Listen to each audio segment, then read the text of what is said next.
or a day ago. One of the two. You got back 2 days ago.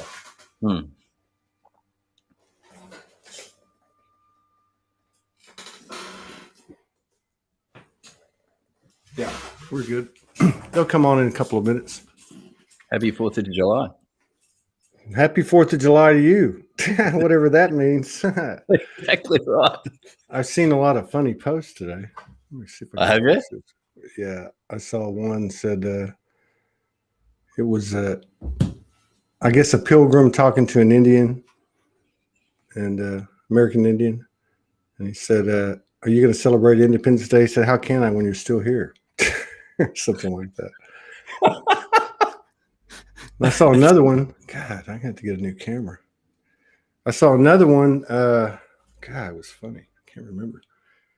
But yeah, everything. All the chickens are coming home to roost. That's all I got to say. It's all coming out. Let's see. We got 17 people in the house. We got Lucy from Brisbane, Australia. G'day, Lucy. There we go. You know, Morgan's in Harvey Bay. No way. Yeah. Is that what she's in Harvey Bay. Yeah. Beautiful little spot. Yeah. Very beautiful from what I can tell. Looks like Hawaii.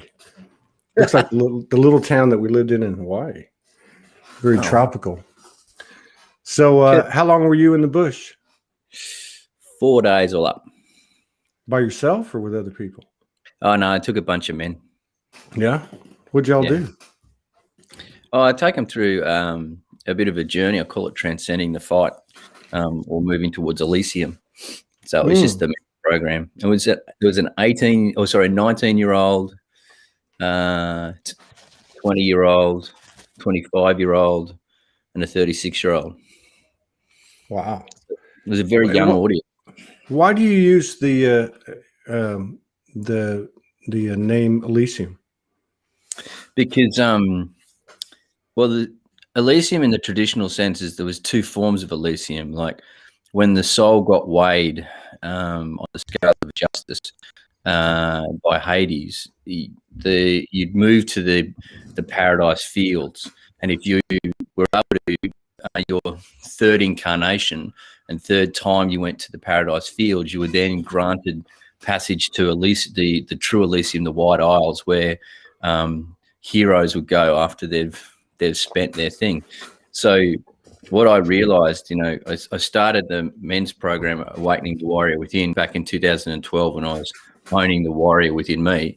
Wow. And then over the time, the program, stood really strong and was really effective, but I started to outgrow the program, and our work now is all about beyond resilience, beyond the fight. So that's what Elysium is. It's going beyond the fight. So you, we know that, you served your country, you were in the military, and actually you both were. Yeah. I got some friends over here very close to us that they were both in the military. In fact, that's where they met. But so you actually lived the embodiment of a warrior from the perspective that we all had. And then you've gone into this program you're talking about, 2012, and you outgrew it. What is a warrior today? Do you have any comment on that? Like, what's your take on for yourself being a warrior now with everything that you've come into? I ran to war trying to be a hero. So I was still looking for external validation, external recognition. I was still thirsty for the fight. I still needed to blood myself, prove myself.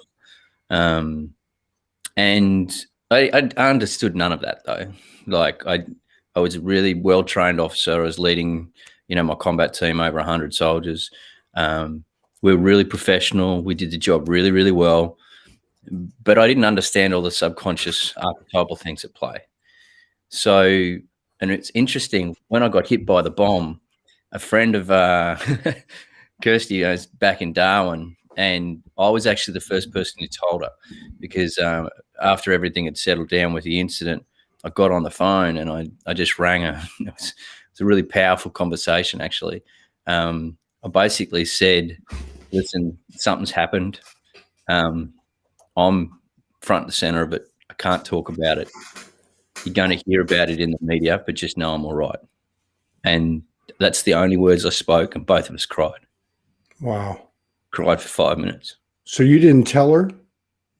I couldn't, because of what's called operational security. You got to be really careful about what you put on the airwaves. Yeah. And so, and what I did is I wanted her to know from me that, you know, well, my arm wasn't working right. I wasn't looking too pretty. Wow. I'd been going for 72 hours straight.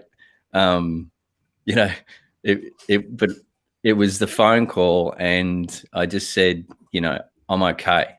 And yeah, we reconnected in that moment, and then it all flooded back to Australia and the media, because at that time I was probably the most senior guy to get hit the way I did in Iraq at the time, and it was the biggest stoush that we'd had in southern Iraq at the time. So the media loved it. It was a media frenzy. It's what they wanted: conflict and emotion and all of it. So Kirsty's stuck in it, in the middle of it. They want my family being interviewed. Mum's trying to keep away from it. So all this stuff was happening to my family back in Australia, and you know, lots of people were running around going, "It could have died. It could have died." And Kirsty said, he survived. She didn't say he could have died. She said he survived. Now, there's a Grand Canyon of difference between those two statements, which basically set us up for the journey, which was to follow with post-traumatic stress depression, me going suicidal and everything like that, because she focused on the survival, the light, if you want, the where we can go as opposed to the mud. Yeah. So, but one of my friends, a girlfriend of mine at the time, up in Darwin with Kirst, she goes, "Damn cheese." I think she might have used an expletive. She goes, "Cheese is my name." Just, "Damn cheese. He's always running around trying to be the hero, isn't he?" And like, when Kirsty told me about that statement, I was really quite hard. But if I actually look archetypally back, she's very correct in what she said. Yeah. I had to lead from the front with my organisation. I constantly did. The senior sales said, "Boss, why are you leading from the front all the time?" And I said, because I send people out there all the time, and they've got to do the same. They've got to lead from the front, so I must do that. But that's imbalanced. You know, there's a lot of imbalance in what I was doing. So I came back when I became a warrior is when basically the day I wanted to kill myself. That's actually when the warrior actually came up inside. And I think I've told you, Dad said one day when I was 8 years old, looking into the bush after we're feeding out a mob of cattle on our property, and he goes, "There's my God." And I didn't understand what he said at 8, but he looked down at me and he said, "You got to go and find your own." And Dad was an Anglican priest. He'd been to war. He'd been to Vietnam. He'd been blooded. He'd come back with post-traumatic stress himself. So the gauntlet that he handed me upon his passing in 2003 was, in essence, brother, you're going to go away. You're going to go into a challenge. Your life is going to literally fall apart. And I know what that's like. And I've been able to rebuild my life to the degree that I have, but you've got to now take it to the next level. I personally believe, speaking of the warrior, that contemporary veterans have been given a gauntlet from the previous veterans. We call them, believe it or not, they're called young veterans. Vietnam veterans are called young veterans. Most of them in their 70s and 80s now. Right. But in the lexicon, they're called young veterans. That's because World War II were before them. The contemporary veterans are my era. But Vietnam came back and they said, "We're hurt from war. We've brought this energy into our soul, and we've fractured our soul, and we need help." And they did an incredible job with that.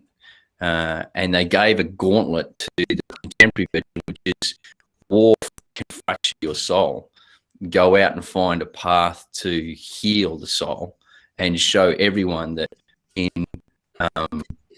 in the most extreme situations, enlightenment can happen, that true healing can happen. This is the way forward. It doesn't matter what you've become a veteran of in life. Everyone's a veteran of something. Like you can actually move through it, and you can grow from it. You can transcend the internal fight. And for me, that's what the warrior does. It takes us to the next level. Like, I was having this discussion with a friend of mine. Has the warrior archetype itself, have we outgrown it, or is it morphing? And if you look at martial arts, and you look at a master of martial arts, they're not where the punch goes. They watch the punch, and they're never where the impact is, because they're seeing the punch before it's even thrown. And so, that discussion you have with your partner, where you feel her brewing and she's just about to throw something at you, like those words or that punch or whatever, and you see her wound brewing, and you go, and that's when you engage. You engage right then, not at the punch. You engage at the wound, which doesn't require defense. It requires love. It requires compassion. It requires listening, holding space. And then when I can do that, that's when I go above the fight. And, Kirsten and I, this is the space that Kirsten and I have really worked at in our relationship, is to find out when, the other person's either projecting or operating in pain, and then hold the space, allow that energy to flow, and then engage, with love or with whatever's required. Just an interaction with Kirsten and I this morning was she came in, she mentioned something to me, and you left the toilet seat up again. I'm sorry. Go ahead. I couldn't help myself. And then I held firm. But the thing with Kirsten and I, she went away and she thought about what happened in that interaction, and she realized that she might have come across offensive, like aggressive. And so she just looked at me in the eyes and just apologized. And again, we just connected and held and really expressed our love for each other. So that's where I think the warrior needs to move to. I just got what you said with that last sentence. I totally get what a warrior is in this moment, which is to do what you just said. A true warrior isn't about the offense, and it's certainly not defense. It is a kind of it's almost like you're creating, or you're creating a container, like within yourself to stay, but also within the environment which you're engaging. So it takes balls. It takes balls to say you're sorry. It takes balls to say I was wrong. It takes balls to be quiet and hold space, and give strength to the observation, and not have to do anything, other than that's a tough pattern, I would imagine, for you, someone like you.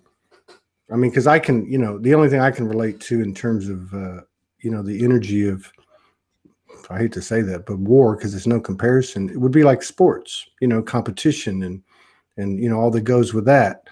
So that would, to me, seem to be much easier to break down than somebody who's actually been in combat, who's actually been wounded, and I'm sure seen people transition in not too comfortable ways.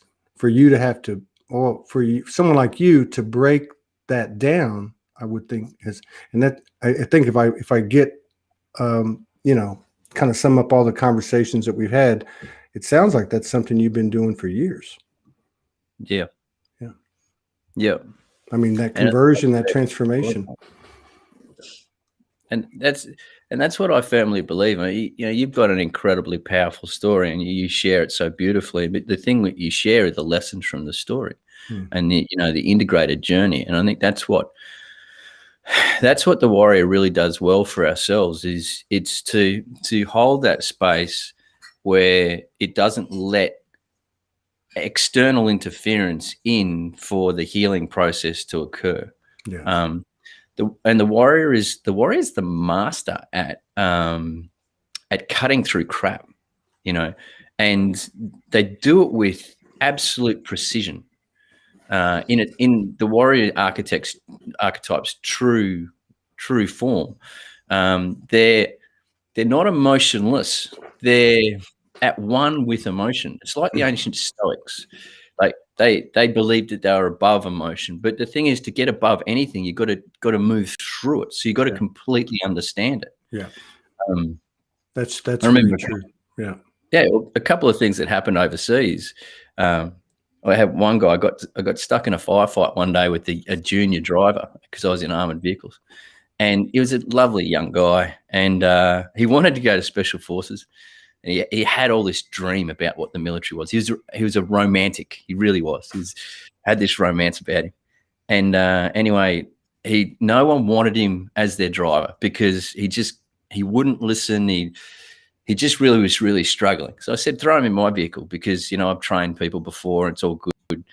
Anyway, the boss probably, I don't know if that was the best move for me to do because of what my role is. You know, I'm not just training one individual. I'm running a combat team of over 100 people. But anyway, I got in a firefight, and he really got scared, and he actually what I call dry bogged us. So I told him to go over a standard technique is you go out of the line of traffic where you're normally going, where traffic's running with you, you jump over and you go into the opposite lane.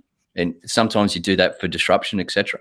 Anyway, I was asking him to do that, and he didn't quite make it. And he literally put the underbelly of the vehicle up on blocks in the middle of the bloody medium strip. And I got a lot of stuff happening, you know. Now I have to tell this guy what to do to get the vehicle off. And I said, because there's a technique, you throw it in reverse, you throw it forward, you move the steering wheel backwards and forwards and stuff like that. And you basically wobble the vehicle off.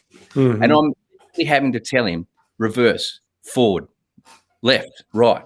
At the same time, telling this group to do this group to do that. Anyway, we managed to get out of there. All good. And we got out. And I usually take us back into the desert then. So just get out so we can reorganize and everything like this. And we got out of the vehicle and we're sitting beside each other on the I just sat down on the wheel, next to the wheel.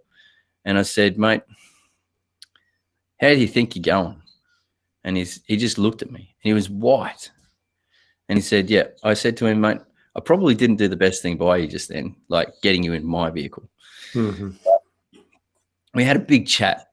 We had a big chat about, you know, how he was going and everything and the fear that he had. And he was able to express that fear. Now, he couldn't keep going on in that position. And I didn't really know much about emotion back then. I thought there was fired up, pissed off, shattered, and numb. They were the four emotions that I thought existed in the human brain. What did you say? Fired up, pissed off, what? Shattered and numb. And let's go. Yeah. Two blokes were having a chat, and I'm allowing him to be heard and everything. And I had to move him on from my crew, but I remember that conversation quite dearly because I didn't get angry or anything like that. There was no point. There's no point in getting angry. He was a young bloke who had a false idea of what war was like, and that's not his fault. Just it's the way it happened. But yeah, my emotional literacy back then was quite hilarious, and the the point of the matter was that as a warrior, if I don't understand fear, it will get me. It will get me every time, and I'll start acting from fear instead of acting through a lens which is being interpreted and saying fear is saying, dude, don't run into this situation. If you're going to go down that path, make sure you've got all your senses alive. Make sure you're very conscious about what you're doing. You're grounded instead of getting overexcited and running into trouble like you have before. I didn't understand any of that. So it would have been helpful, but life is. Yeah. What about, and I know it's been a long time because you came out of combat, what, 2005, 2007, something like that? 2007, yeah. Okay. And I know things are a lot different now, but I'm just interested in knowing, because I've been part, obviously, many men and women. I don't know how the camaraderie is, with women, but like I'm talking about in sports, like you have a certain camaraderie and there's a kind of a rah-rah kind of thing. Yeah. But I'd be interested just to know, just as a point of context, like in 2007, so what was that, 14 years ago, when you were, how was it when, in regard to the realities of battle itself, and what we call death, and those the types of things that we know are associated and that you saw firsthand. How did men react in your experience energetically, with their brothers, and sisters, I guess too, because there would have been women there. But were they emotionally able to support each other? I mean, what was that like? It's actually quite fascinating. And I got a deeper understanding. Like, my father was a padre, a chaplain, and he was in Vietnam in 1971. Yeah, interestingly, 50 years ago. So he around the kitchen table or out in the paddocks, he used to have a couple of conversations. He didn't hide that much from me about his experiences and stuff. If I asked him a question, he'd give me an answer. He always said that he had his best congregations in war. Because people would come, the flock would come. Yeah. You get put in the face of death, and you walk through the shadow of death, etc. So you start asking the big questions. I remember a time when there was a specific rocket which would come in, and it was 23-second flight time. You could hear its initiation, and it'd be about over 20 kilometers away. You could hear the initiation rocket, and then you waited, and you could count to 23, and then it would hit, and if it got you, then you like, if it even the bunker, if it actually was a direct hit, you're gone. There wasn't protection from. And that 23 seconds, I remember lying there one day, and I didn't even bother moving to my cot, to my bunker. It was just, I was lying in my cot, and it's just 23 seconds. And it was a really fascinating place to be. But the thing is, life and death, it's a false initiation. It's not a guided initiation. And that's one of the biggest issues with the military, is that realistically, and a lot of them will try and kick back at me at this, but if in the truest sense of the initiation path, such as Joseph Campbell's path, Rite of Passage, etc., it's a false initiation, as is gangs and the police force. It's still a false initiation. Yeah. Does that have to do with the fact that the indoctrination process prepares them for what am I trying to say? For the battle, for the combat, to do this and to do that, but not prepare them or indoctrinate them with how to, say, emotionally support each other, or what do you do when somebody goes down, not in terms of make sure you get them, don't leave them behind, but in terms of, like, how do you support yourself? How do you support is that what you're talking about? That it's kind of a false initiation? Other than, I understand it's false in the sense that what you're pledging to is not what you think it is, or what you're told it is. That's a secondary point. Yeah. The false initiation is the fact they break you down and build them up in the way they want you, as opposed to helping you break yourself down and then you recrafting yourself. I got you. That's even better. So that's why so many people struggle when they get out of cultures like the military, like police and emergency services, even medicine, education, anything which has crafted you within an identity associated with that culture. When you get out of it, that's a false initiation. And when you get out of it, you'll collapse, because you'll go, who am I? My identity was with that, as opposed to who I am. Uniformity. It's like you see. I don't see it so much anymore, but I remember being, because when I was into sports much more, like in the 70s, 80s, 90s. But you'd find people that would, compete for 15 or 20 years, and then 2 years later they commit suicide because they don't know what to do. They don't have any sense of self, because their whole identity was in what did you call it, a false initiation. And I've done quite a bit of work with our professional sporting codes. I played a lot of Australian rules myself when I was younger, but I've worked with AFL at the top level, which is Australian rules football. I've worked with rugby league at the top level as well. And one of the coaches I was having a chat to with rugby league, and I asked him that direct question. I said, how many people in your first grade squad, which is for rugby league, it's first grade squad's about 30, a bit over 30. I said, how many people actually know who they are? And he said, good question. Scratched his head and said 3. Wow. So, again, there's another great example of false initiations. There is actually no real guided initiation into professional sport. It's very much, they'll craft you the way you want to. Yeah. Exploitation, ride that horse till it drops, replace it with another one. Go back to what you said about emotions. An initiation must be physical, mental, emotional, and spiritual. It has to have those 4 key elements. And, go back to your question about emotional bonding overseas.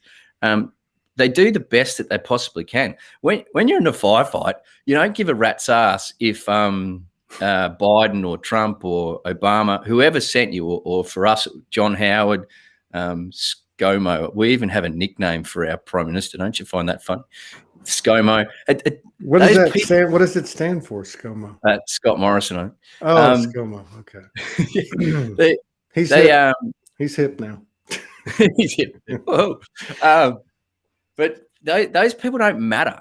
None of that matters when the first bullet flies. It's all about the bloke next to you and the mission. Yeah. And it becomes really, really insular in many respects. And that's why so many people get they hate it when they come back, because you look at Vietnam veterans, they're a great example. They want that bond back. They want that group, that group belonging. It's what the gang is all about, the belonging. Yeah. Go back to the point, so often it's an uninitiated belonging, and it's a belonging based on fear. It's a belonging based on, I've got no other sense of identity but what the group is, and everything like that. You got no other choice, really, other than to I guess in that case go AWOL. It's fascinating though. It's fascinating, as we've gotten to this point in 2021 and I'm having this conversation with you. I have no familiarity with that experience at all. And when I think about the level of so many things, I mean, consent, compromise, displaced loyalty. I don't know. There's so many things that come to mind, but that's a serious, deep program. I mean, that's a deep program for someone to openly, there's a fox. Somebody look that up. What does that mean? There's a freaking fox. Just fox, cunning, wily. Yeah, they're on the periphery. Yeah, I've never seen one. He's bigger than I've never seen a fox that big. It's probably about like nice. That. Yeah. But yeah, that's like, I mean, did people ever, and we'll get off this. I'm just curious from an energetic standpoint, because I wonder what it's like now, that's where my mind's going. But did you find, I mean, you were leading a group of 100 people. Did you ever hear any questioning, like, why are we doing this? What the hell's going on? Who the hell sold us this bag of tricks? And what the fuck, Yes.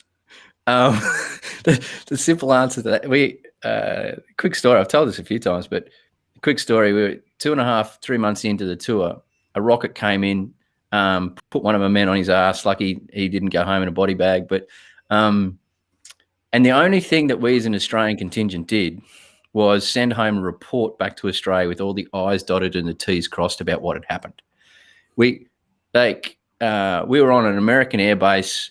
We were under a British organisation. I had more combat power than in my organisation than just about anyone else in the entire airbase, but the airbase was 5,000 strong. And we were really being restricted by the Australian headship or leadership as to what we could do. And we were confused because we were sent over there with a specific mission. And every time we tried to do that mission, we were told we couldn't by the Australians. And the British would ask us to do something. The Americans would ask us to do something. And we'd say yes. And then we'd tell the Australians that we're doing what we're doing. And they'd say, no, you can't do that. And so we got left in this really invidious situation about, we didn't know if we were Arthur or Martha. What are we actually here for? And then this incident happened. And so my boss called me in and he cleared it. We went down to our secret squirrel closet where all the secret stuff was. And he cleared the room. And there was only 6 of us there. It was the command group. And we'd already done a complete mission analysis into why we went to Iraq back before we deployed. That's just standard. And we sat there, though, and we threw that out the window because everything that we came up with back then just wasn't making sense to us. And so he says, right, we got to get to the bottom of this. He was really angry. He was really, really angry. And so we've gone, right.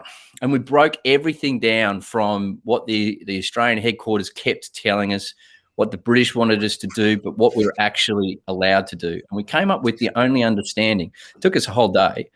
And realistically, what we were there for was to wave a flag. Now, I joined the military straight out of school. By the age of 4, I had a picture of Mum's. I think I've told you before. Mum's got this picture on her wall of me standing there at the age of 4 with armoured personnel carriers coming in my back shearing shed paddock to park up. And that group that was coming was B Squadron 2nd Cavalry Regiment. And that was in 1978. In 2006, I deploy as the first wartime commander of B Squadron 2nd Cavalry Regiment into war. Can't make this so up. That's the next picture on Mum's wall. So it was like I was preordained. It was my life's destiny to do what I was doing. And so as a man who joined with the love of my country, love of my flag, I'm sitting there and realizing, love of my flag, yeah, I better love the flag because all I'm doing is meant to be just waving it here. I'm not meant to be actually doing what we thought we were doing.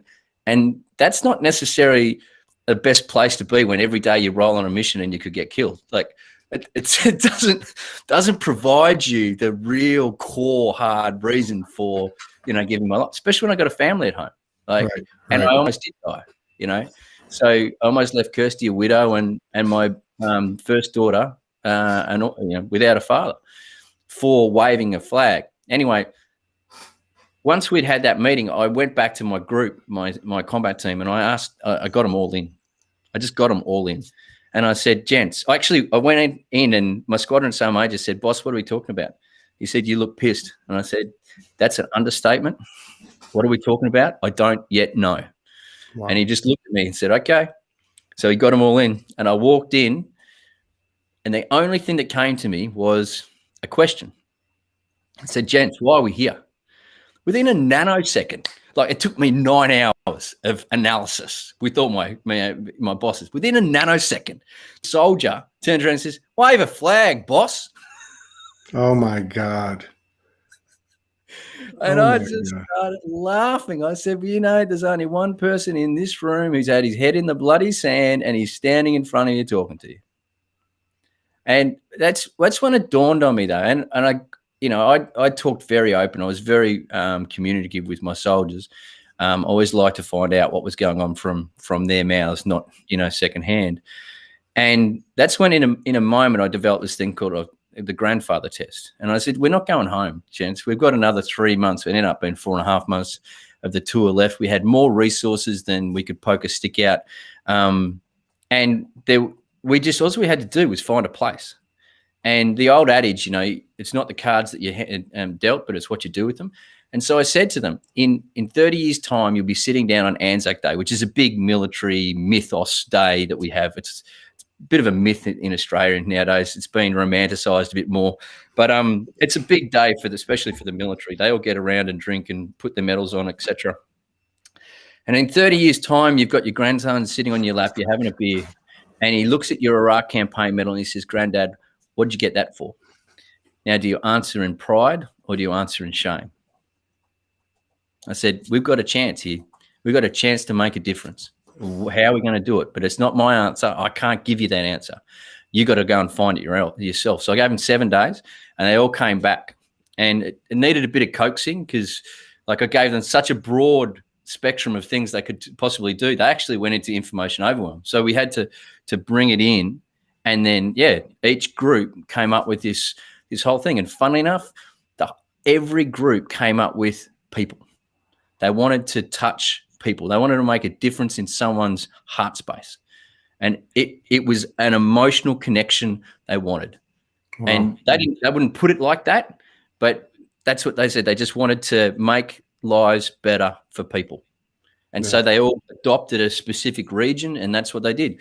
They just, whenever I said, listen, I'll take the cover, I'll do the thing that we're meant to do, and you guys go off and do what you need to do to make sure you pass the test. 95% of the combat team said that they passed it in the final brief that I did on the out brief. So, good point. It's like, yeah, it's not what you're there. It's not the cards that you dealt. It's what you're going to do with it. And that's I see that so often in life. I see that right now. Lots of people are saying, why would I want to bring a child into this world right now? Just the way it is. Well, the other question could be why you wouldn't, because there's so much which is happening, and there's so much opportunity there for us to really cut away the crap, get rid of the first world problems, and look at death. Death is the actual big pandemic which is out there at the moment. People are so afraid of it, they're not allowing themselves to live. And when you see death face to face, as I'm pretty sure it's like that. It's a big, massive wake up call, and it allows everything to be cleansed. Everything in the face of death, clarity comes, because it's the real priorities really come to the fore. What is really, really important? Being hit by a roadside bomb, 4th best day of my life, categorically, hands down. It was what I needed to be booted in the ball sack, to wake up to my priorities in life. And now, live them, categorically. Jeez. Yeah, and what Kirsty said too. It's not what happened. It's how's it stand right now, and what are we gonna do with it? Where are we going? Where you're at now, where you're going, versus what happened. Because you can't change anything that happened. I guess the only thing you can change that happened is what you don't let go of, right? Well, the other thing is, modern neuroscience is proving this as well. Memory changes in the moment. In this present moment, I am actually creating memory based on the way I'm recalling it. And it will often be because of my emotional state, etc. So if I'm in a positive emotional state, I'm more inclined to remember something positive. If I'm in a negative emotional state, I'm more inclined to remember something negative. So a great example is the bomb. I can talk to you ad nauseum about the things that happened there, and there's no emotional response. However, when just out of like up to about 3 years post the bomb, until I'd completely healed, like I would get ungrounded. I'd well up. I'd be emotional. I wouldn't think too straight. You could ask me questions, and I would have a mask on, as if I'm protecting myself. So that's what happens. And if we realize that in this moment I'm creating my memory, then that memory will fuel the future. So, and that's what a lot of the stuff you mentioned out bush, we talk specifically about this fact, is that in this moment, do I bring negativity from the past to fuel the future, or do I bring a situation which at the time I perceived as negative, I heal the wound why it's negative, I learn it, and then I grow from my past, and therefore I can transcend the fight. Yeah. I've been feeling, the last couple of months, I mean, I've said it a few times on the show that, something never resonated with me in regard to people saying, I've released this, or it's no longer part of my field. And at some point since Sedona, I just came in, I understood that, you don't get rid of anything. And I've said that for years to myself, but that basically you take it with you. It's stored knowledge. It's an asset. It's not a liability. So I agree with you on that. So Hey, in the how was it? how was it? Good question. Yeah, it's not a quick answer. I'm still trying to work my way through it. I just got I got it like a week and a half ago, the 40 hours of the master copy of the whole thing. And so I'm going to work on that, get some of the excerpts out, and I'm not really quite sure how that's going to come out creatively speaking, but it'll definitely be video. But as far as how it went, to me, it was just like a slice of heaven. I mean, and I know actually there's nothing I could say to actually describe it. I mean, you give me an hour or two and I can tell you every story I could remember. I will say this, that on the highlight to me was, really the highlight was in so many ways, it was really basically most embodied or demonstrated on the second night, Saturday night. And I got done 10 hours of emceeing, and I went and took a break. I came back and they had a DJ, and there was about 12 women on the dance floor, and they were like doing light language dance or something. I can't even explain it, but I saw what was happening, and I saw the energy of it. But and then really with the same energy, the high point was on the third day. I got up and spoke in between, and I was about to introduce the next speaker, and a beautiful sister of ours, Pamela Johnson, walked up, and I knew she wanted to speak, and I said, "You want to speak?" She said, "No, I don't want to speak, but they're telling me I got to speak." Now, she's very connected since pre-harmonic convergence, very supportive of the community and everybody, and just a beautiful sister. And so she got up and talked for like 5 minutes. I could feel the energy building. I don't even remember what she said, but it was just basically that goddess voice coming out, comfortable in its own skin. It was just, and so she handed the mic back to me. I quickly introduced the next speaker, and I handed him the mic. I walk outside the tent because I feel like I'm about to blast off. And about a minute outside of the tent, I could just feel the energy, and all of a sudden, 6 Black Hawk helicopters came from around the mountain in perfect formation and flew right over the tent. So it was pretty cool. I started howling like a wolf and told everybody ran out. But yeah, it was to me, it was just one, I'm sure, of many, a multitude of events and occurrences and experiences that occurred on or around the same time. Just kind of a glimpse into what we're walking into, you know. I think the other thing that I was really impressed with, or pleased, or whatever the word is the number of varying energies. There was all walks of life, so to speak, and the congruency that was had as a group was probably in the 95th percentile. It was huge. Yeah, it was huge. Yeah. And other than that, I came face to face with a big owl, a coyote in the street, and 12 wild hogs. So I said, it'll take a couple hours. But let's get back to you. So, and so what were y'all doing? No, so you just came out of the bush Saturday. You were in the bush for 4 days with some young guys. And so and we've talked about this before, but I talked to a lot of people, and I just want to kind of get this because I'm going to be over there eventually, and I'm going with you. And that's a fact. In fact, that was such a powerful statement. I almost started bawling right now. But so you're applying, it sounds like, and maybe this is intuition, but it sounds like that you're applying this transformation of the warrior to these experiences in the bush. Exactly. For men specifically, and young men. Yeah. Yep. Like, do you have like a kind of a curriculum or an agenda or a schedule, or do you kind of just make it up as you go, or a little bit of both?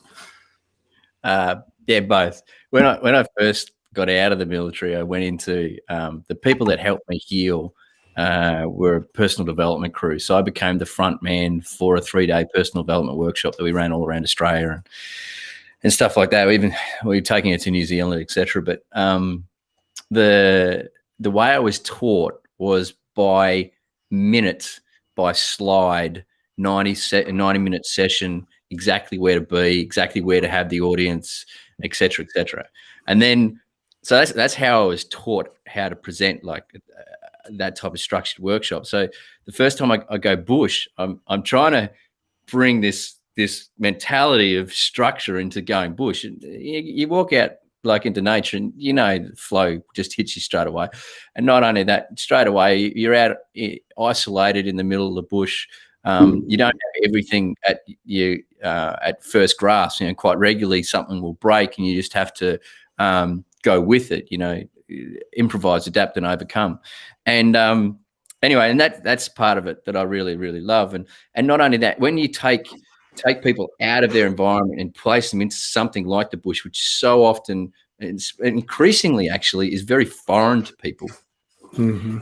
They take time. Like setting up a tent is, to me, it's like, yep.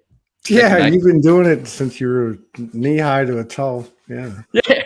And it rained a lot. It was huge cleansing. Yeah, like it was hilarious every time it rained. Like this young man would be the 25-year-old dude somehow just starts ripping out poetry. Like, and really? He's a bodybuilder. Like the guy, he'd spin me on his little finger and like do this to me, like a basketball. Yeah, exactly.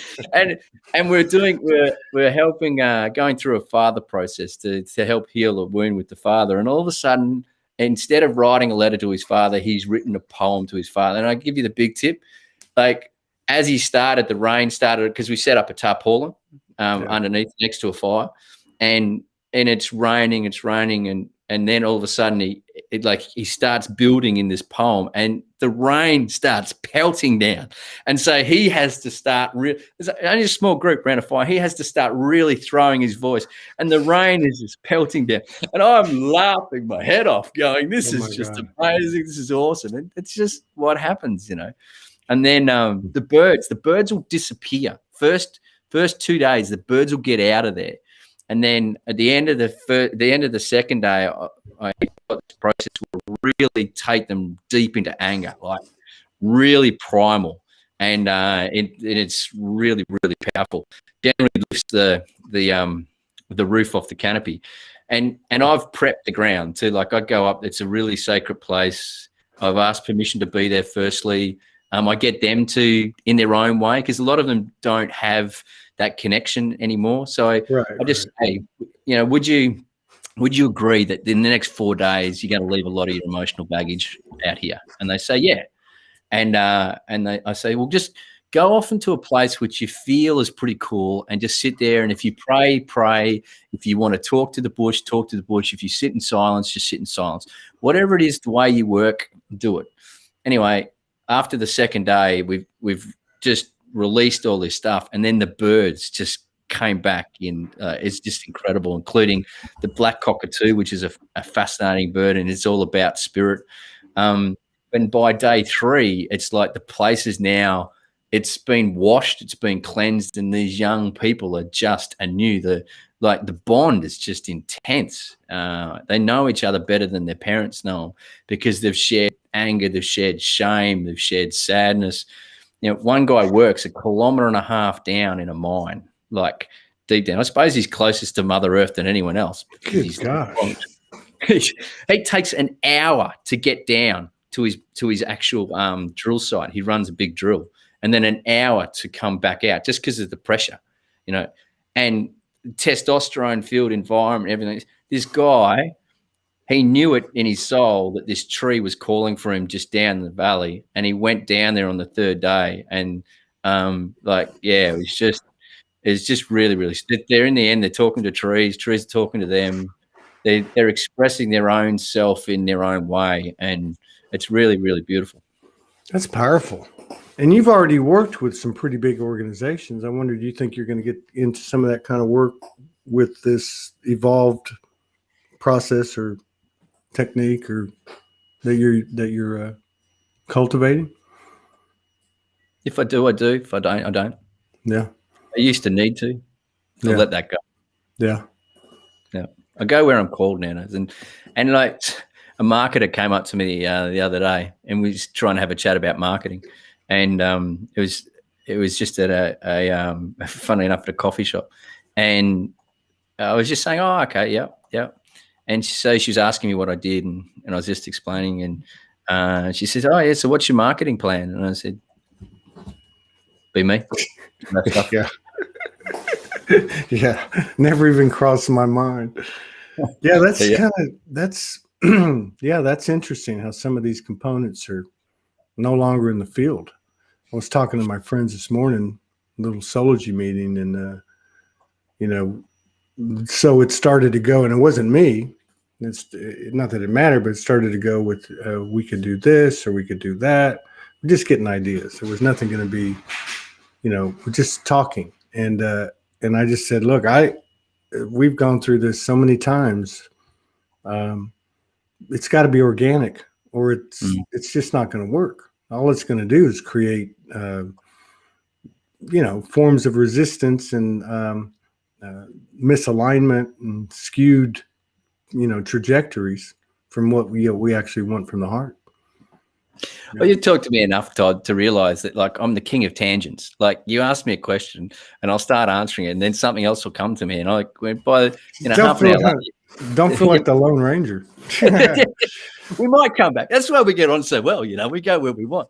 And that's where I've realized, the programs go. And I brought a facilitator down on this one to help me out, and and he got a shed tin out of it as well. And he's done our programs and he's done our facilitator training, and just to watch him over the last 5 years go from really contained, he's lost his leg, like he's lost his right leg below his knee, and to be there and humbly witness him and hold space for him, owning why he needed to sever his masculine connection to the earth to rebuild his own because of the relationship he had with his father and masculine before that.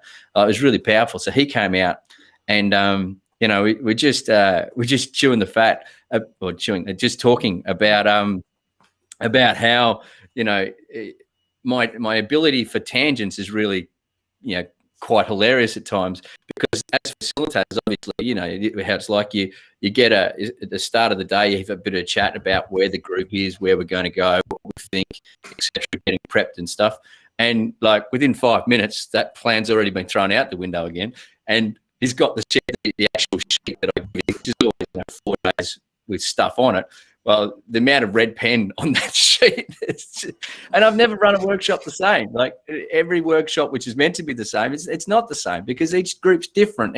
Even moment in time is different, So that's why I think the beautiful thing about, what Pamela said, about it, I've been guided to speak, because that in the moment is that energy needs to come forth. Yeah. Yeah. And you asked about Soulogy Fest. That was another big component was, so I scheduled like half of the 40 hours, like hard schedule, hard but loose. There was probably like half of that time, half of the half, or a quarter of the time total was hard. It was like, this is going to happen at this time. And even then there was a little deviation, but it was for that reason, to allow that free flow, spontaneous, what shows up at the right time and aligns. And so that was a big part of it too. It was just, and then it's funny, but when you said the scratching out with the red ink, because the first day, because I'd put out a schedule that was the 50% showing the times, and so I think I was probably like 2-3 hours into the first day, and several people walked up to me and said, is so-and-so coming on at this time? And so it says this and it says that. And I just grabbed it and I just put a big X on it. I said, this is the schedule. Go show everybody this. But yeah, I think that has to be that. Well, I say has to be. That seems to be a big part of what's evolving is to allow that spontaneity and not to control anything. I saw a great post the other day. It said, if you try to control, you have no control at all. And there was a middle part, and I can't remember, but the end of it was, and so if you try to control, you have no control at all. And when there's no control, from the perspective of the controllers, they'll try to control more. And I thought, wow, that pretty much says it all, which to me is what's happening now. That is becoming so obvious that it is an element of control, or programs of control, or mandates, or laws, or rules, or whatever the case is. And it was interesting seeing the people in London a few weeks ago, and then of course last weekend with 2 million people in Hyde Park. But I just know that energy is going to expand, and I personally think Australia is going to be a huge part of that. I really do, because it's such an interesting place, because you have a significant number of people, but it's such a large landmass that nobody. It's not like New York is 2 hours from Washington D.C. And that's 3 hours from Boston. And I mean, you've got this huge density of population, which is a lot easier to influence. A lot more difficult to influence because there's so many people in a set area, where in your case, you've got almost like little countries everywhere. You know what I mean? You've got epicenters of people, but they're not close to each other. So this is what I reckon narratives are so important, because we don't have, like, you guys, your grand strategy, interestingly enough, is still containment, based out of 1949 George Kennan paper. And it was in 2012 requested a change through Congress to go towards sustainment. Interestingly enough, by a group of military individuals from the Pentagon, who got tasked by the then Joint Chief of Staff to actually revise military strategy, and they realized they couldn't do it under an old grand strategy, so they proposed a new grand strategy, and that got right through to the final stages of Congress and then squashed. So You're still operating under containment. But the point about Australia is we've lost all our narratives. Our narratives are all divisive, but it's the Western mind at the moment is so divided, which is, it needs to, because it's in the feminine, dark feminine at the moment. It's in chaos. But to come out of that is a place where we need to actually construct a narrative. And people will use someone did this to me the other day. They said, "Oh, we need unity and diversity."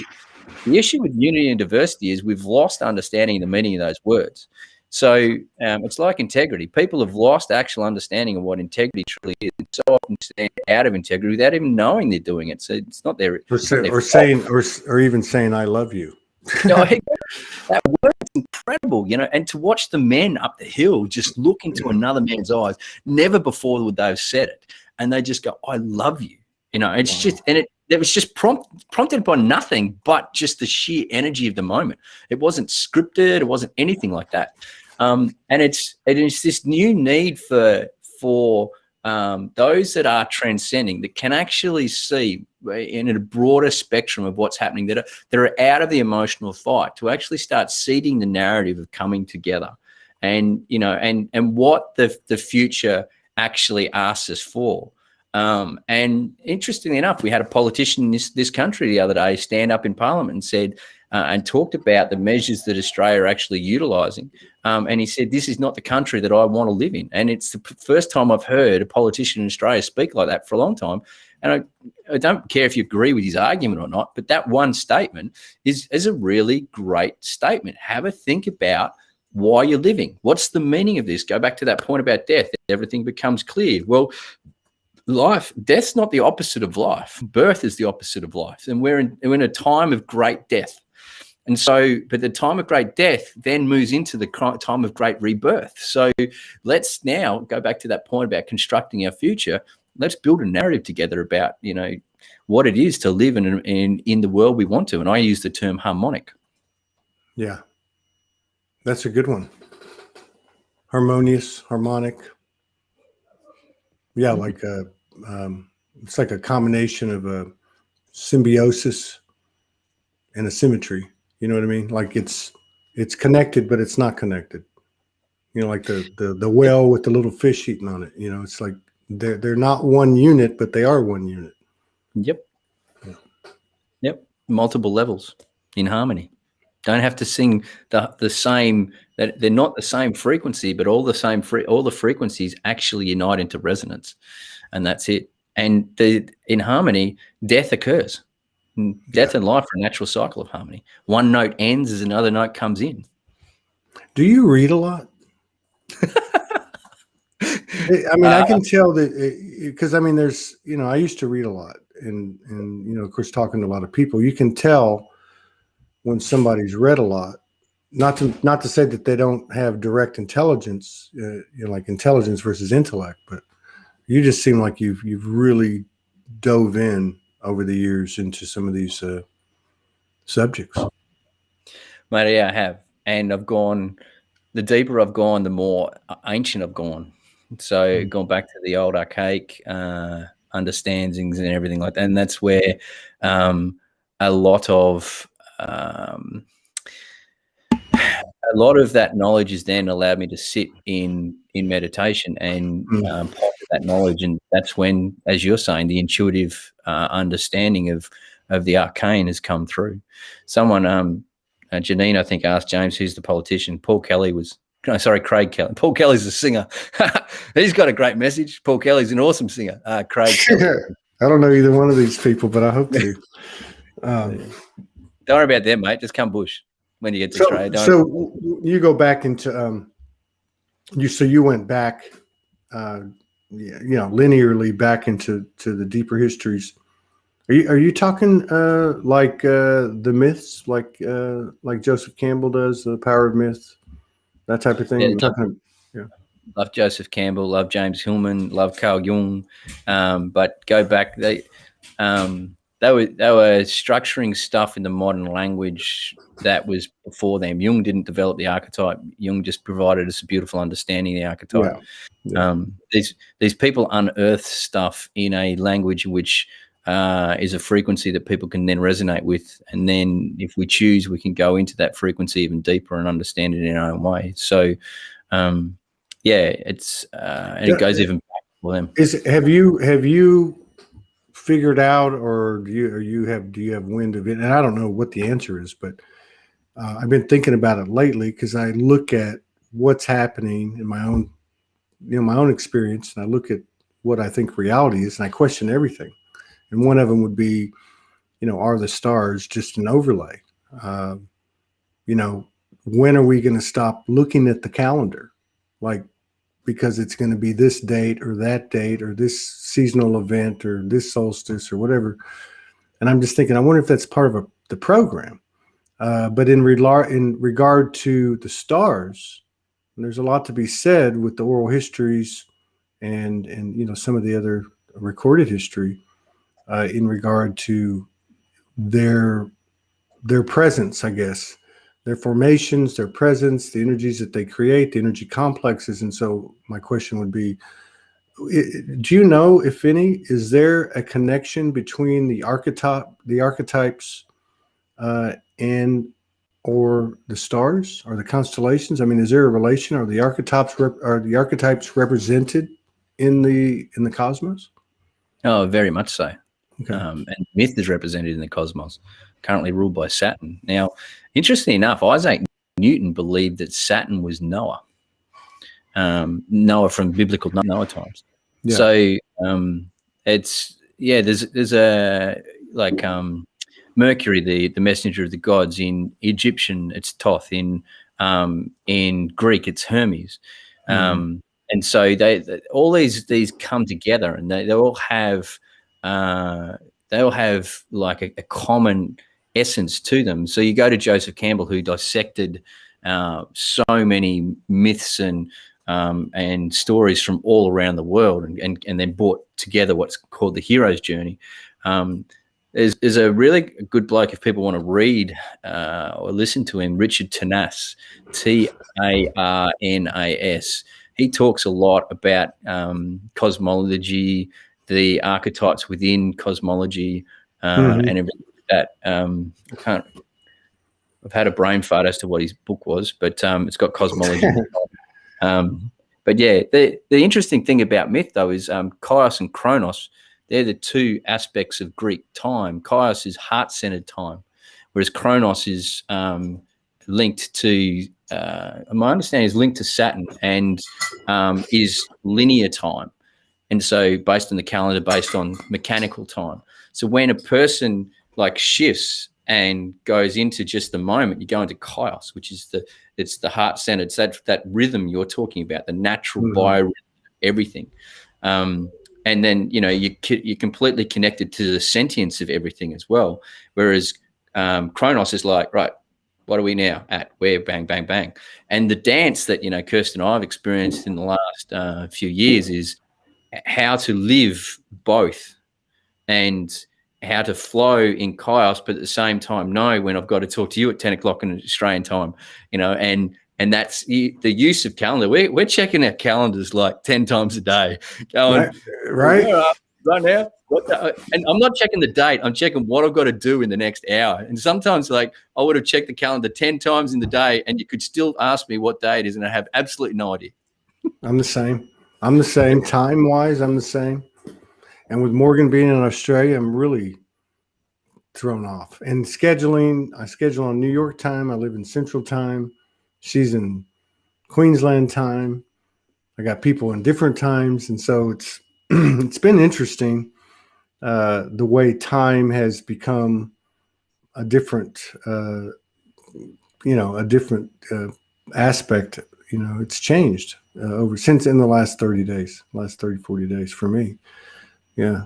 So, yeah, I've seen a lot of stuff. I haven't dove too deep into it, but enough to be able to talk a little bit, but nothing major, but it certainly looks like it's very comprehensive. And I'm talking about astrotheology, cosmology, and the movement of the planets, the connection. It just seems to me, like, looking at everything I've been exposed to, that there was some type of communication that seems to have come from, let's say, the cosmos, that wasn't in a spaceship, and it wasn't let's say an ET brother sister soul species that planted here and shared technology. It just seems like there's something there's something to be said for it.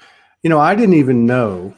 Shows you how involved I was. I didn't know up until a few years ago, that the stars and the way it moved, like the precession of the equinox and just the different things that happen at the different times. I didn't know it was. I never thought about it. And the reason I started looking at it was because for about a year in the original studio, I would walk out to the back patio, when the sun's going down, or shortly after, and there would always be this star there. Now, I was told, without even looking it up, this is serious, and it seemed like almost all the time when I went out there, it would be there. But so I thought, and I think I told somebody that, and then they said to me, well, it moves. And I said, no, how could that be? And I looked it up, and sure enough, and I watched a bunch of videos. I'm like, holy shit, I'm stupid. But then why is it there? And so you just said something about the Chronos and what was the other one? Chaos. Okay. So when you said that, it made me think of that. And I thought, I wonder if that's how it works. I wonder if when I shift and it's from the heart, that it alters to that degree, or something like that. I don't know, but well, I think that's the type of reality that we're actually stepping into is something so far beyond what we think. That's why I keep questioning, is this wall here? Did I just see? Well, the fox walks by. Now that to me is speaking to me, and I'm going to try to figure out what that was trying to tell me. But there's these things that are like appearing, and I think, some physical, some non-physical, some visible, some non-visible, that are becoming more prominent. Have you had any experience like that? I mean, especially being out in the bush and, being who you are? Experience like... Well, I mean, just like noticing that there's more things are showing up, more things in your figurative and literal line of vision. I mean, Life's this could be non-visual. It could be sentient. Could be audible. So for me, for both actually, Kirsty and myself, but I'll speak for myself. She can speak for herself. My life has become very symbolic. So the fox, for instance, it will live on the edge, the fringe of society and the wilderness. So just think about that. Like that's where they operate between the known and the unknown, and that's their fringe, and they're sly, they're cunning.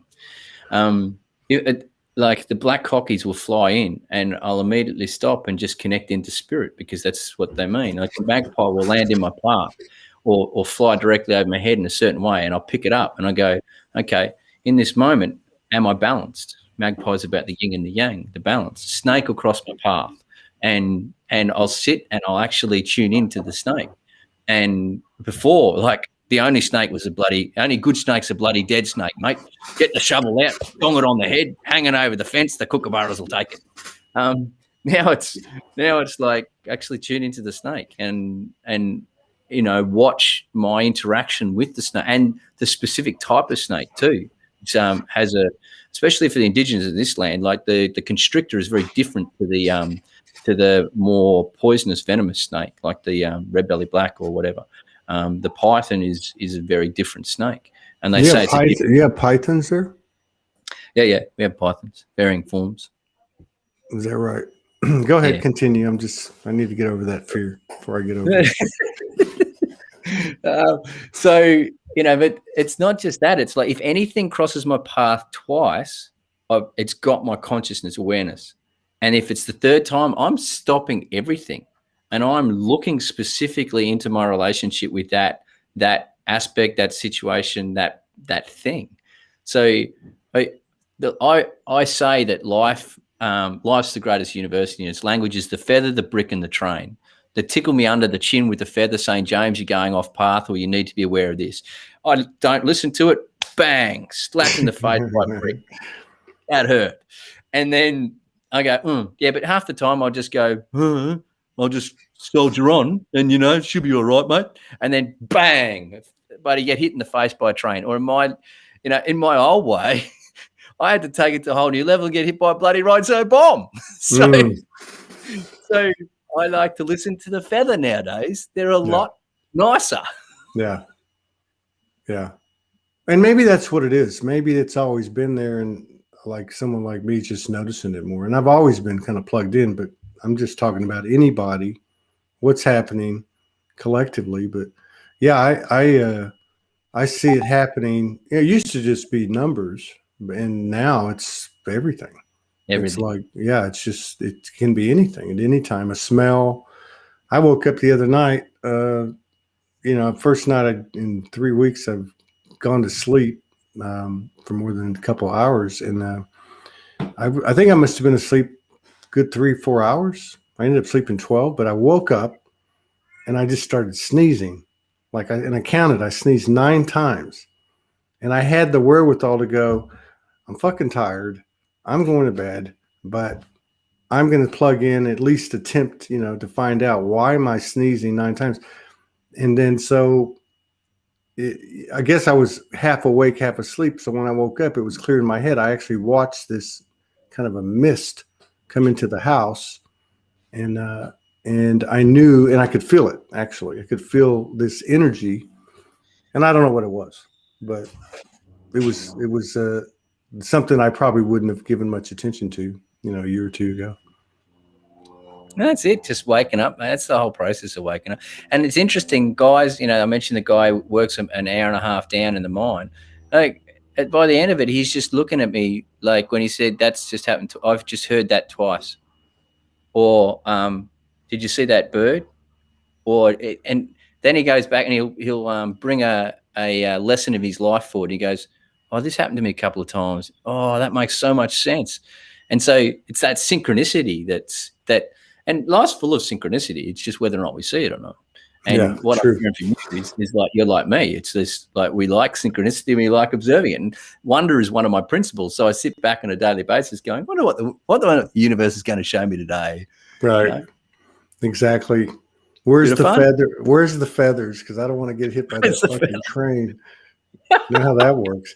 And it's it's 2021 to me has, especially since March, you know, like March was really big. I mean, and this, I mentioned this to somebody yesterday and they said it was March 25th or something specific, but it's so humbling. Like, it's just like every time you think you're just basically laid out on the table, about to be filleted, you know, just done. Then you get this big lift and it all makes sense. And then there's the opposite, you know, kind of like the feather thing. I mean, you're journeying, trotting down the road and everything's just hunky dory. And you're like, man, I got this. I figured this shit out. I'm good. And then boom. And though everyone seems to be saying they don't last as long, they are intense, but it's just so humbling. Because it to me, I just keep going like you do when you say, I wonder what the universe is going to me, it's like, I wonder how far can, just because I'm in the first person, you know, how far can I take this? You know, I had 2 physical teleportation events with Morgan in quarantine. That was a whole new spin. It wasn't really a conscious thing. And what else can we do? You know, like, how far can we go? I had a really interesting thing happen today. Or it was yesterday or the day before. I don't hardly leave, so I can't make any sense of anything. So I went to the store. Now, I've had this, I think I might have talked to you about it. I've talked about it on the shows before. I had this long running thing with police, with the entire thing, right? And so I had a couple of major YouTube episodes back in Houston, you know, in 2014, 2015. Of course, I went to jail and things happened, but I knew some of these things were just like total energetics. I'm like, there's no fucking way this guy's going to follow me home. Then I get out of the car and he tries to assault me, you know, because I pulled into a parking lot and I was making a phone call. I mean, they're just weird stuff, right? So I knew there was an energetic thing. It took me a long time. And I told the story about pulling out of the driveway when we got here last year, and a cop came in and blocked us. Said, "What are you doing back here? Give me your license." I'm like, "I'm not giving you my license." You know, I didn't do anything. It's my house. Well, why the hell should I? You know what I mean? So anyway, I stay on these things. I think we all do. You know, you work on the things that you still know you're not in alignment with. There's a separation there. So I go to the store, and a little bitty town, and I'm pulling out of the parking lot, and I notice this police vehicle. It's a truck with like a box in the back, and it says code enforcement. And I'd seen it a couple of times in the neighborhood. And the police officer got out with another man, and they were kind of like milling around. So I pulled over in the parking lot right up to him. Now, the point is, I had no conscious intention of anything. It was that space between breaths, you know, that where the guidance comes in. I'm putting my groceries in the car. I pull out. I see the vehicle. I just make some kind of connection, and I pull over there. I roll down the window, and the guy says, "Yes, sir." And I said, "Are you doing like animal enforcement?" And he said, "Yeah." I said, "I got 2 big traps at home. Would you like them?" He said, "What do you mean? You don't want to charge for them?" I said, No. I just want to know if you could use them." He said, "Oh my God, yes, we could use them." And I said, "I'm about to start a show. I broadcast. I'll put them on the front porch." So I had about 10 minutes before the show. I came in, put the groceries up. I put the things out, and then I put the groceries up, and I just took a quick peek before I went in, and it was already gone. You know. But the point was, I'm sitting there going, why the hell did I do that? You know, I didn't have I didn't have an agenda. Certainly, I didn't have any kind of and I just thought to myself, you know what? Shut the fuck up.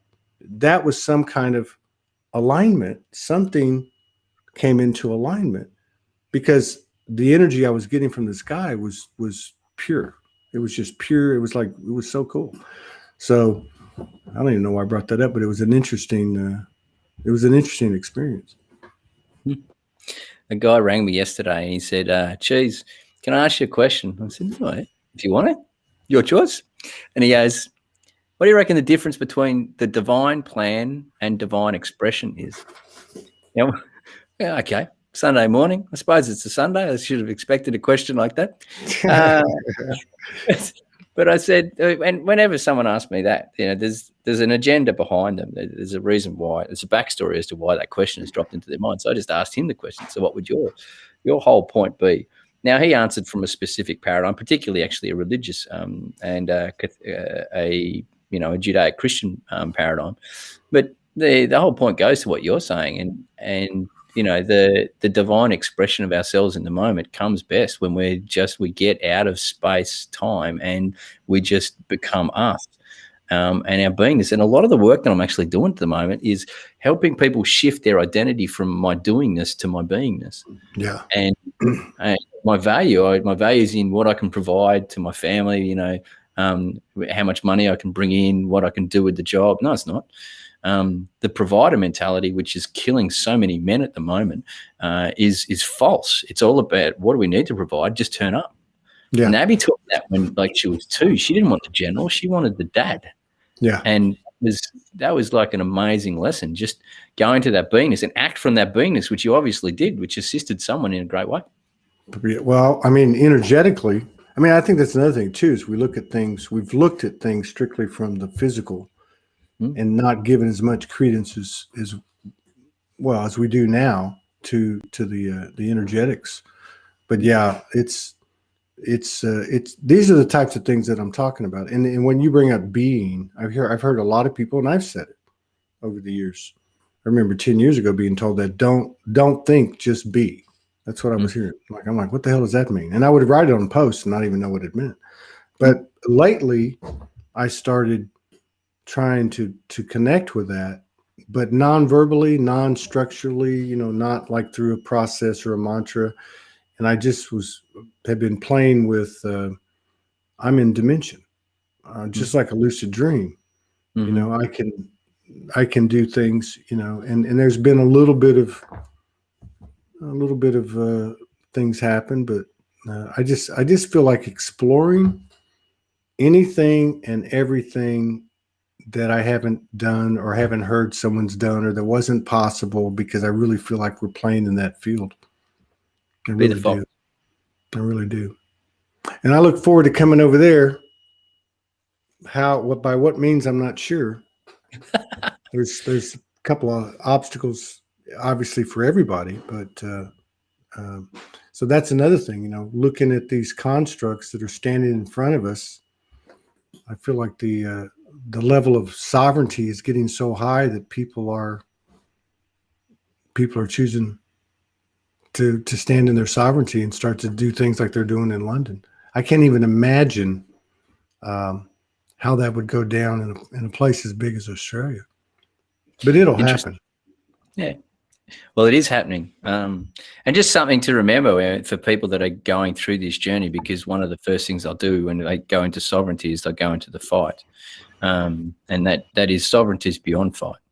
And so, I call it the trilogy of 3. Whenever I act in sovereignty, I must understand I control 3 things: my thoughts, my words, my deeds. No one else's, just my own. I must act with respect, reverence, and responsibility, because that is divine. And my actions must bring a win for you, a win for me, and a win for the divine. Yeah. In whatever way that's meant to take form. But I just always remember that when I'm out and about interacting and engaging and stuff like that. So that just keeps me on my straight and narrow. Yeah. Yeah, that's Soulogy. What you just said, just in different words. Yeah. That's Trinity. That's the Trinity energy. Serve, to serve each of those 3 components equally. And then the other thing I really, what you said too, which is the whole thoughts, words, and actions, and to me, it's like getting to a point of experience where you're starting to go, well, if I can take command of my thoughts, then the rest is just going to follow suit, right? Yep. Because if that becomes if that's it, in essence, it does supersede, because it's like, for instance, if you try to do something or even say something today that goes against what you're thinking, it's becoming more and more obvious, especially to yourself. Yep. And then, of course, there's the element of truly embodying and what believing, aligning with that we are quantum creators. So if I look at you and I think to myself, well, I'm going to have this conversation with him, but he doesn't get it, or he's this or he's that, right? Then I'm basically sending out that creative energy. And of course, it doesn't mean it's going to happen, but it's certainly going to feed that possibility. And I think this is another thing that it's never them, it's always me. Like that means so much more to me now than it did a year ago.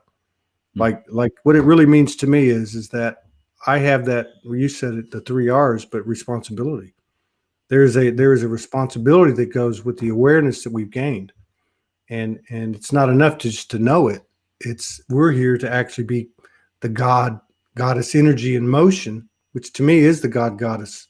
It's not a noun, it's the emotion, the transmission of what did your friend say? What's the difference between divine creation or divine expression? Right. Yeah. So to me, that's what it is. It's a combination of kind of like what we brought in versus what we've experienced, and then there's an equal sign, and the equal sign is us stepping into the abyss, or stepping into the unknown, or exploring a shadow, or whatever the case is. I think we far seriously underestimated these menial things from the human only perspective are actually super powerful potentials. Hell yeah, when we're conscious. Yeah. Well, you're my brother. We speak the same language. It's good seeing you, man. Kirsty looked good. I really had a good time talking to her, both of you, and you too. And I really appreciate what you're doing. You inspire me, and I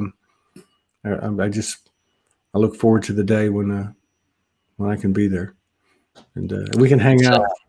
Let's co-create that one, my brother. Right on. You take care. Love you. You too, mate. Much love. All right. Uru. Take